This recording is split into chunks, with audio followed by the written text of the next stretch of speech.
Agora são 11 horas e 15 minutos, voltamos ao vivo, direto do auditório do GCN, na sabatina com o candidato Márcio do Flórida, do PT, candidato a deputado estadual. Envie sua pergunta, participe pela internet. No último bloco, o candidato vai respondê-las.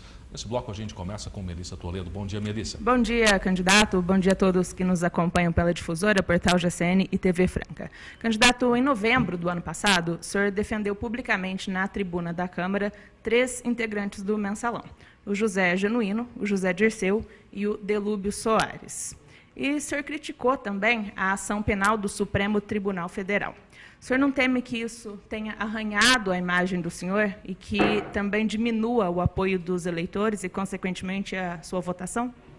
Nós temos que ser claros nas nossas ideias e claro na nossa ideologia. Essa posição que eu defendi não é só a minha posição, a posição de pessoas, juristas importantes do Brasil, como Ives Gandra, como Bandeira de Mello, pessoas das mais renomadas que também compartilham. Agora, o importante sobre a ação penal 470, que nós temos que falar, isso sim é importante, nós temos que mostrar para a população, a ação penal 470, Edson, só aconteceu, só existiu porque o Partido dos Trabalhadores, através do governo Lula e Dilma, fortaleceu a Polícia Federal, fortaleceu a Procuradoria Geral da República. Ao contrário de outros governos, quando se engavetava tudo. Outros governos, vamos ser claros, no governo FHC do PSDB, se engavetava tudo, por isso que não se denunciava, por isso que não se investigava.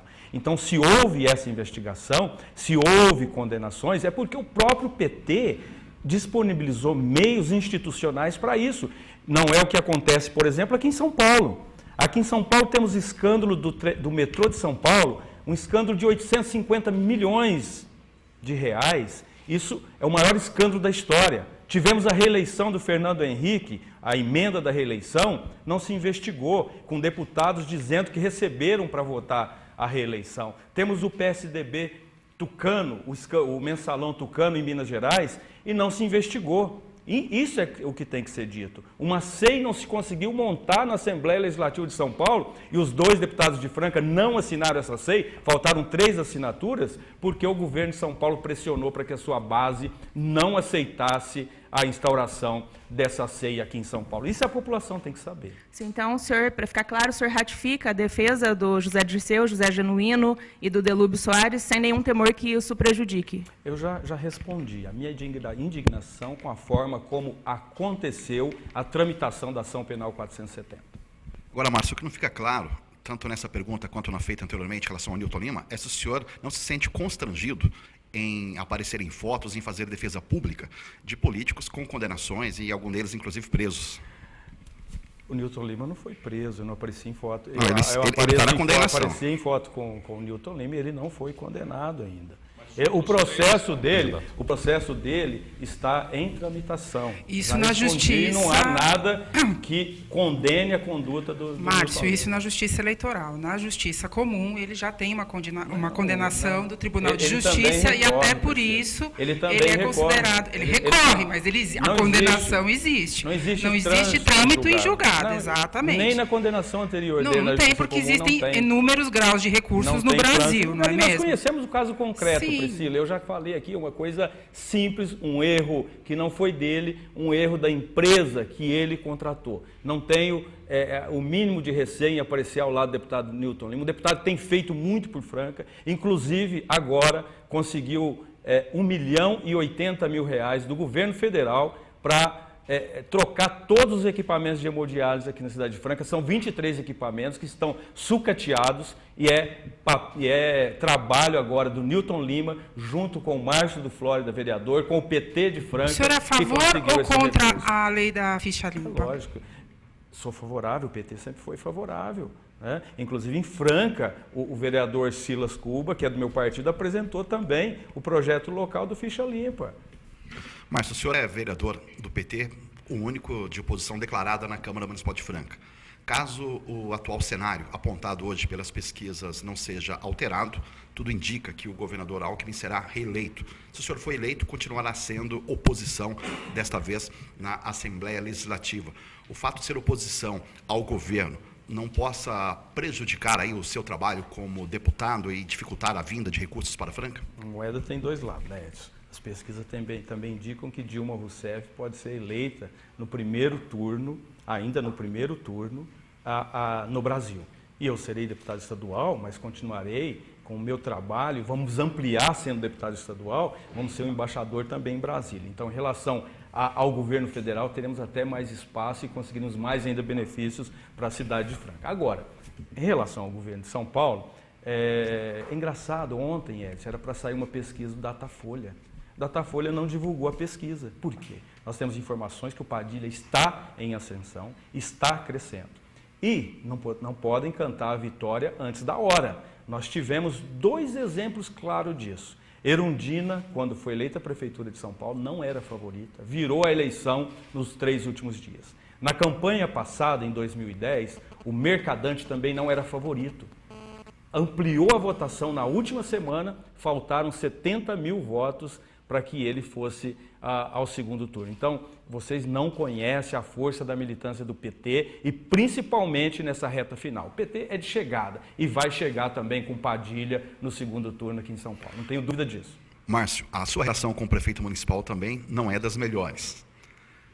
Isso não pode dificultar, de repente, esse relacionamento? O senhor, na Assembleia Legislativa, caso eleito, essa falta de diálogo, a falta de contato com o prefeito, eu insisto nessa pergunta, não pode dificultar a vinda de recursos para Franca? Mas aí não entendo por quê.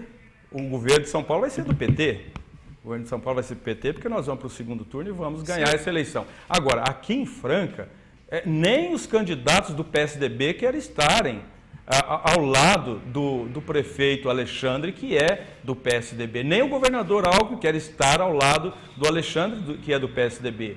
Na verdade, aqui em Franca, isso é bom para o meu mandato, não estar alinhado com o prefeito e ter toda a independência necessária para votar favorável aos projetos quando acho que são projetos bons para a cidade de Franca e votar contrário quando vejo que são projetos ruins e propostas ruins e principalmente, se você não falou, mas ter a independência de investigar o prefeito, como eu já fiz em várias ocasiões, você sabe disso, na SEI do viaduto, na SEI da saúde, quando propus, por exemplo, o impeachment do Alexandre em 2 momentos, quando ele fez o acordo com a São José na calada da noite, como vocês bem noticiaram, e agora na questão da saúde também propus. Márcio, eu acompanhei bem seu trabalho nas 2 investigações, fui eu a responsável por acompanhar e pude ver esse seu trabalho, mas a gente sabe que ser oposição não é fácil. O senhor mesmo acabou de citar que fez 2 pedidos, ou participou da elaboração de 2 pedidos de cassação, ou de impeachment, ou de comissão processante contra o prefeito, mas esses pedidos não passaram. Eles acabaram não sendo reprovados pela maioria que o prefeito possui na Câmara. O senhor não tem medo que isso também aconteça em nível estadual? Já que, apesar do otimismo do senhor em dizer que Padilha deve ser eleito governador de São Paulo, as pesquisas apontam que ele não tem ainda 10% das intenções de voto. Como é que o senhor vê isso? A pesquisa que você está citando. Nós temos pesquisas internas que mostram que ele já passou a tempo dos 2 dígitos, dos 10%, já está acima de 10%. E nós temos hoje, estão faltando 10 dias ainda para a eleição de 5 de outubro. Né? Então, não vou trabalhar com essa hipótese. Agora, na prefeitura, na Câmara, Priscila, você acompanha o meu trabalho, você sabe, eu não tenho como responder pelos demais vereadores. Eu faço o meu papel e não tenho ficado decepcionado em relação àquilo que não tenho conseguido. Em relação às 2 propostas de impeachment, os demais vereadores, ou a maioria dos vereadores pelo menos, não votaram comigo e preferiram deixar tudo do jeito que está, né? E deixar para a população, daqui a 2 anos, fazer a justiça em relação ao mandato do prefeito Alexandre. Mas o mandato não se resume a isso. Né? Nós temos também o nosso trabalho junto ao governo federal e conseguimos muitos recursos para a cidade de Franca também. Junto com os deputados, parceiros nossos, inclusive o Newton Lima, que vocês citaram há pouco, conseguimos muitos benefícios para a cidade de Franca. Então, o mandato de vereador não se resume também à nossa atuação interna na Câmara Municipal. Nós temos outras vertentes e que a população está sendo beneficiada e vai continuar sendo. O senhor acabou de citar, mas tem citado muito, já fez até outdoors na cidade, falando sobre os 300 milhões de reais que o governo federal teria investido em Franca. eu pesquisei o blog do senhor, onde o senhor detalha parte desses investimentos. E pude perceber que boa parte desses 300 milhões de reais, na verdade, tratam-se de financiamentos. Como é o caso, por exemplo, dos 162 milhões das obras do Sapucaí, que foram obtidos através do BNDES, e dos 70 milhões para a construção de conjuntos habitacionais pelo Minha Casa Minha Vida. O senhor não acha que isso pode confundir o eleitor? Quando a gente fala em investimentos, não seriam investimentos diretos, recursos a fundo perdido e não recursos de empréstimos? Se eu tivesse que citar todos os recursos, seria muito mais que isso, Priscila. Se eu fosse citar, por exemplo, o Fundeb, que é o recurso para a educação, hoje as creches na Cidade Franca funcionam. Mas isso são recursos que são obrigatórios do repasse por lei, né, Márcio? Priscila, temos 40, mas o repasse obrigatório, mas quem fez a lei do Fundeb? Até 2007 não tinha esse repasse obrigatório. Foi o presidente Lula que criou o Fundeb junto com o sistema educacional do Brasil. O senhor chama de investimentos recursos que são obrigatórios por lei? Eu disse que eu não coloquei o Fundeb nesses 300 milhões. Né? E você está equivocada quando você fala que a maior parte dos recursos que eu citei lá nos mais de 300 milhões são através de financiamento. Só um é através de financiamento, que são os 162 milhões, não os 300 milhões que o Engler falou aqui, são 162 milhões de 300 é quanto? Exatamente, representa 162 quanto, milhões é um financiamento. Ele representa quanto, a juros subsidiados. É mais ou menos a metade, né, Priscila? Porque então, foram mais de 300. A maioria. Que eu só tenho um minuto. Não, é só para corrigir as contas. Só tenho um minuto. A maioria, a gente tem uma hora de entrevista. Então, vamos lá.